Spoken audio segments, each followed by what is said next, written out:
Hello, thank you for tuning in to the continuation of the Garth Beach Reading Back to School Book Report series. Today we're reading Chapter 6 of The Dragon Slayer of the Pink Sand Dead Sea Desert by me, Garth. Thank you for tuning in, and if you'd like to buy the book instead of waiting for the last several chapters, you can buy it at the link below from Jump Master Press, together with my other book, 4 Scary Books in One for young adults, middle school through any age. Dragon Slayer of the Pink Sand Dead Sea Desert is my 5th book. It is G-rated, millennial, fairy tale. Younger people can read it, but I would leave it up to mom and dad to decide if it's appropriate for your kids, because it does deal with some rich adult topics. So let's go. Chapter 6. And so, for the remainder of day 3 at the Oasis, the otherwise valiant slayer of dragons lay useless. Who knew where Genie was? Bleak turned bleaker, despite the fretting bard's assiduous efforts to revive our hero. First, the harem girls were brought up to dance at their most alluring. Unveiled to no avail, mourned the despondent bard, jealously ogling their undulations. Then dervishes alighted, spinning and coiling divine incantations from the poetry of Rumi, also moot.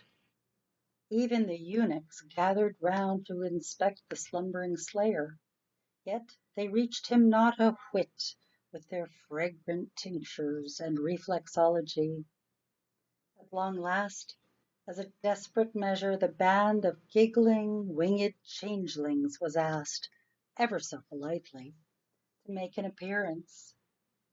This would cost the Oasis a tidy sum of its gemstone cash, reserved for hapless desert wanderers, for the diaphanous fairies simply had never been bridled by anyone's wish, not even when it came to reviving the very dragon slayer. And while the silly winged sylphs were not greedy, in fact, they were excessively kind, they did want to be reassured that the Oasis citizens appreciated and respected them. And what better for delicate, fluttering beings than a portable form of energy such as gemstones? Riches that even the minutest among them could crush in her powerful jaws and convert into magic fairy dust. Tell him jokes, tickle him, the harried bard pleaded, wringing her gnarled knuckles as she knelt solicitously before the glittering thoroughbred queen of the winged waifs. Queen Elizabeth was suspended by her iridescent chiffon wings in midair, slightly above the bard's visage.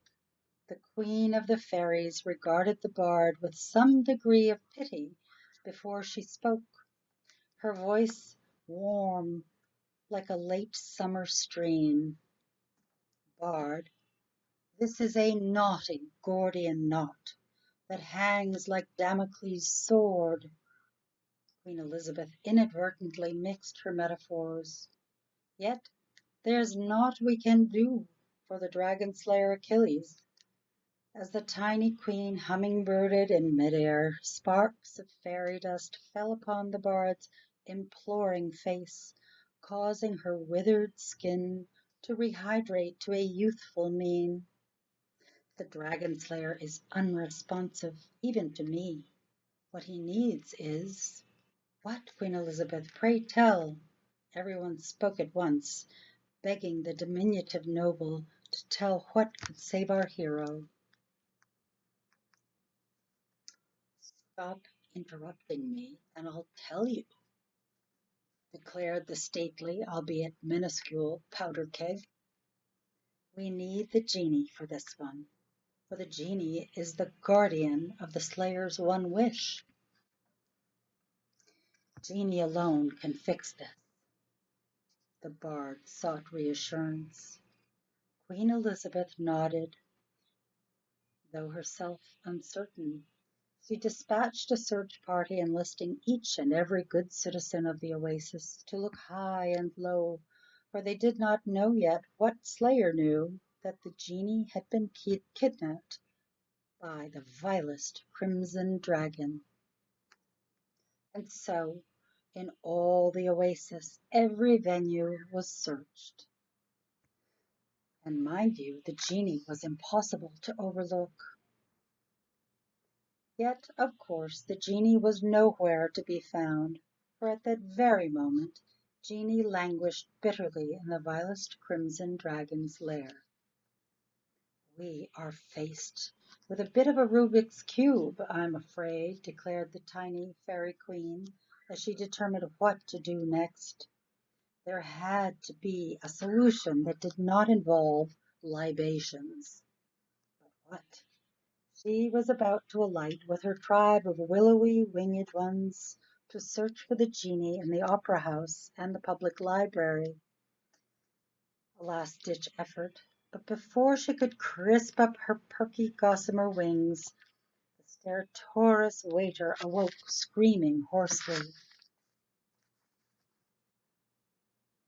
And that's the end of chapter 6. So tune in to chapter 7 next time, and thank you for your time. Or you can buy the book below at Jumpmaster Press link, together with my first collection of 4 scary stories for young adults. See you next time.